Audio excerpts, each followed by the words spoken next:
Imagina que estás en una playa tomando el sol, pero sin crema, sin gafas y sin nada que te proteja. ¿Qué ocurre después de unas horas? Nada agradable, ¿verdad? Pues imagínate si no tuviéramos un escudo invisible arriba, en la estratosfera, la llamada capa de ozono. Sin embargo, y sin saberlo durante mucho tiempo, casi la destruimos. Hoy vamos a ver qué es la capa de ozono, por qué es vital, cómo la destruimos con lacas y neveras y, lo más importante, cómo está actualmente. Bien, primero de todo, ¿qué es la capa de ozono? Se trata de un tramo dentro de la estratosfera, situado entre los 20 y 30 kilómetros de altura. En esa parte de la estratosfera, las moléculas de ozono, O3, se concentran mucho más que en otras partes de la atmósfera. Pero ojo, no es que todo sea ozono. De hecho, la mayor parte sigue siendo oxígeno molecular y nitrógeno. Pero ese pequeño porcentaje marca la diferencia al resto. Y su función es simple y vital: filtrar la radiación ultravioleta que viene del Sol. Y podemos clasificar esta radiación ultravioleta en tres tipos principales, para que las conozcas en función de su longitud de onda. La radiación ultravioleta C, que es la más peligrosa, y la capa de ozono en este caso, se encarga de bloquearla completamente. La radiación ultravioleta B, de esta radiación, la capa de ozono absorbe la mayor parte, y el resto que llega a la superficie puede ser dañina, causando problemas como cáncer de piel o cataratas. Por eso es importante que no llegue. Y la radiación ultravioleta A, la menos dañina de las tres, y casi toda atraviesa la atmósfera e influye en el envejecimiento de la piel. Es decir, sin ozono, la Tierra sería un solarium mortal. Sin embargo, con ozono tenemos un equilibrio que permite la vida.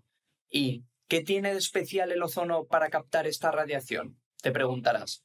Bien, el ozono es simplemente oxígeno coordinado como un trío. 3 átomos, O3, en lugar de 2, O2, como mayormente se encuentra. Este tercer átomo lo vuelve muy inestable. Se forma y destruye constantemente la estratosfera, debido a que la radiación ultravioleta golpea el oxígeno molecular, lo que produce la ruptura de la molécula O2 y libera dos oxígenos libres, que interaccionan con diferentes oxígenos moleculares, dando el ozono. Por otra parte, el ozono también puede volver a romperse por la radiación, cerrando un ciclo natural y evitando que esta radiación llegue a nuestra piel. Es decir, es como una barrera que absorbe energía ultravioleta y nos protege. Y bien, ¿qué ha pasado con ella? Hasta mediados del siglo XX todo iba genial y la capa de ozono estaba estable, pero en los años 70 y 80 los científicos notaron algo extraño. Se estaba reduciendo peligrosamente y sobre todo en la Antártida. ¿Y cuál fue el culpable? Pues cómo no, nosotros. Un invento humano muy útil y muy destructivo, los llamados CFCs, clorofluorocarbonos, que en ese momento eran los reyes en muchas aplicaciones, como refrigerantes en neveras y aires acondicionados, aerosoles para sprays de pelo o desodorantes y para espumas en aislantes. Tal vez, de hecho, los recuerdes. Y lo mejor de todo, en ese momento se vendían como seguros, estables y no tóxicos. Es decir, el producto perfecto, hasta que se descubrió que no es así, ya que los CFCs suben poco a poco hasta la estratosfera. Allí, la radiación ultravioleta rompe sus moléculas, liberando átomos de cloro, y cada átomo de cloro es como un asesino en serie. Puede destruir miles de moléculas de ozono antes de desaparecer. Además, también hay otros compuestos igual de dañinos que se utilizaban, como el halón en extintores, el tetracloruro de carbono o el metilcloroformo. En pocas palabras, la humanidad creó químicos tan resistentes y tan buenos que llegaron hasta el escudo del planeta y lo agujerearon. Y por ese entonces, el peor escenario apareció sobre la Antártida.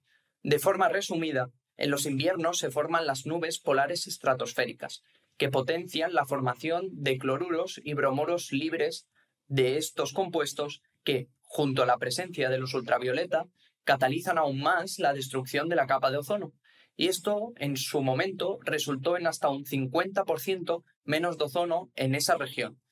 Y, desde entonces, empezó a utilizarse la famosa expresión agujero de ozono, desde los 80 aproximadamente, cuando nos dimos cuenta del problema. Ahora bien, imagina un escudo, para que veas el símil, sólido en casi todas las partes, pero con una grieta enorme justo encima de zonas muy débiles, de manera que esa grieta permitía que una radiación ultravioleta brutal alcanzara la superficie de los polos glaciares. Por suerte, frente a esta crisis tan importante, la humanidad reaccionó a tiempo. En 1987 se firmó el Protocolo de Montreal, un acuerdo internacional para prohibir y reducir los CFCs, halones y demás destructores de la capa de ozono. Luego, en 1989, entró en vigor y en los años 90 se añadieron enmiendas para eliminar más químicos, como los HCFCs y el bromuro de metilo. Imaginaos la importancia de la capa de ozono y de su destrucción, que hasta 197 países lo firmaron, convirtiéndolo en uno de los tratados ambientales más exitosos de la historia. Es como si todo el planeta hubiera dicho al mismo tiempo: vale, hemos metido la pata, dejemos de agujerear la capa de ozono antes de que sea demasiado tarde. ¿Y cómo está ahora? Pues bien, los datos demuestran que este tratado funcionó. Desde los años 2000 se observa una recuperación gradual de la capa de ozono, entre 1 y 3% por década, en muchas regiones. Además, en latitudes medias y subtropicales, la recuperación es más rápida. Y en cuanto a la Antártida, el agujero aún aparece cada invierno, pero ya no es tan profundo ni tan grande como en los 80 y 90. De hecho, se espera que, si todo sigue igual, los niveles de ozono en las latitudes medias se recuperen hacia 2030-2040 y en la Antártida vuelvan a los de 1980 entre 2050 y 2070. Y todo esto significará menos cáncer de piel, menos cataratas, ecosistemas más sanos y cultivos más protegidos. Es decir, no hemos ganado todavía, pero vamos por buen camino. Eso sí, no todo son buenas noticias. Existen algunos problemas como la propia persistencia de los CFCs que ya se encuentran en la atmósfera, que tardan entre 50 y 100 años en descomponerse. Así que, aunque no fabriquemos más, los que ya están siguen haciendo daño, o los sustitutos que aparecieron problemáticos derivados de las prohibiciones de los CFCs, dado que los HFCs que se utilizan hoy en día no destruyen el ozono, pero son potentes gases de efecto invernadero. Es decir, aún quedan brasas escondidas bajo las cenizas.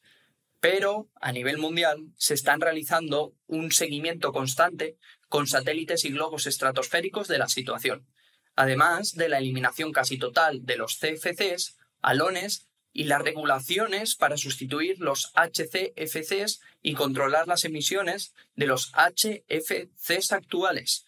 Y además, la Unión Europea aplica las normas del Protocolo de Montreal con aún más rigor, como el control estricto de importaciones de gases fluorados, sistemas obligatorios de recuperación y reciclaje de refrigerantes y campañas de educación ambiental.